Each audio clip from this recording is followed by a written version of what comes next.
Hi there and welcome back to my channel, Blue Nose Trading.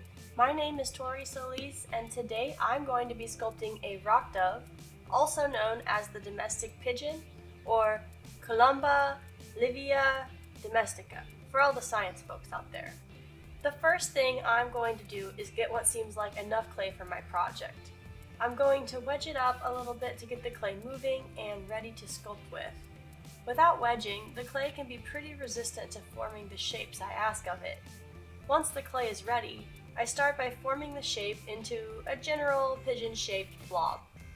Once I form the clay into the rough shape and size of a pigeon, I'm going to cut open the blob and hollow out the core. This is mostly so it can dry easily and evenly and not explode in the kiln. Also, hollowing out sculpture is really helpful for the weight. This would be a pigeon-sized boulder if I didn't hollow it out, and you could use it for home defense, or a doorstop. A bit of foam on the banding wheel is helpful when I'm making a sculpture like this one that has an irregular form with no clear flat bottom to set it down on.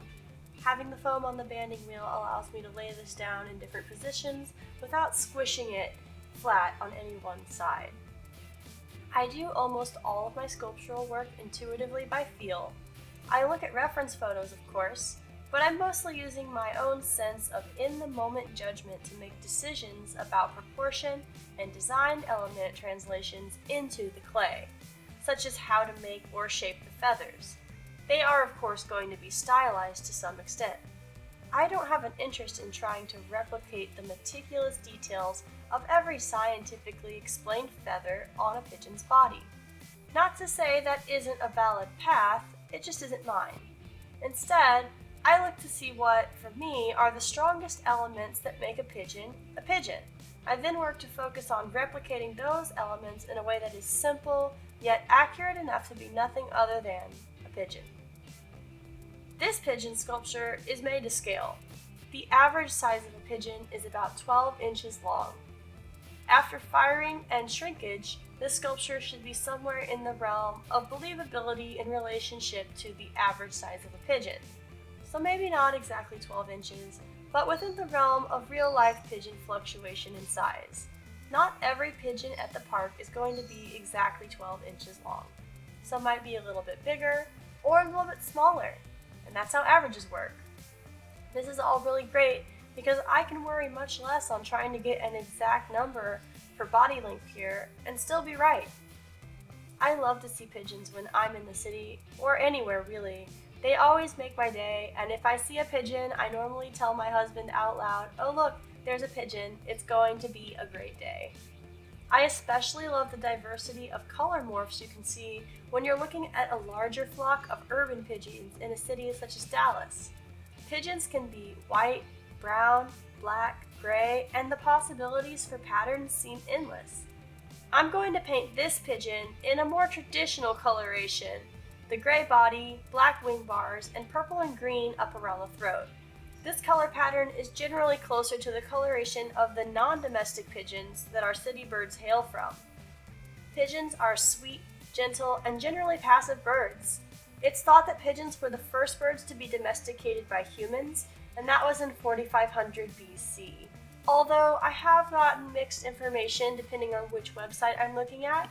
There's argument that turkeys, chickens, and pigeons were all the first to be domesticated, so do your own research and decide what you will on that front.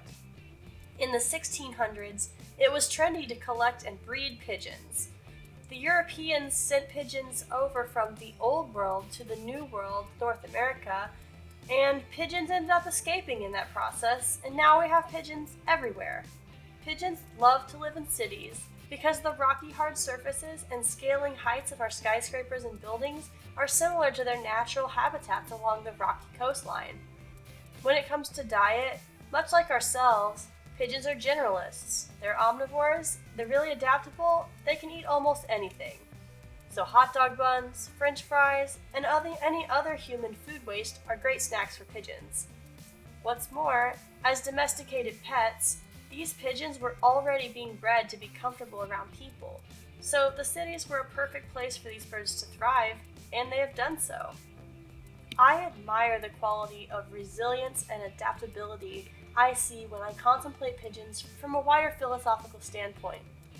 Urbanization and habitat decline in general are major problems facing many different species. Whenever I see any animal not only survive, but thrive in an urban wasteland that humans have created, it gives me a small smile of inner satisfaction. I enjoy the little reminder that no matter what people try to do to leave the systems of the natural world, nature is inevitable, and all systems are connected. We are part of something much bigger, and life will go on with or without humans. Our constructs and societies are an integral part of and equally irrelevant to the greater mechanisms of the natural world. Nature doesn't care if we consider ourselves a part of it, or if we cause our own extinction. The system of life will continue on with or without us. But I think that if we could learn to accept our place within the natural world and stop trying to dominate or separate ourselves from it, we could make a better world for both people and for pigeons to live in. At least, that's what pigeons mean to me when I see them, and why I felt so inspired to sculpt one. I hope you enjoyed watching the process. I've decided to name this pigeon Petey.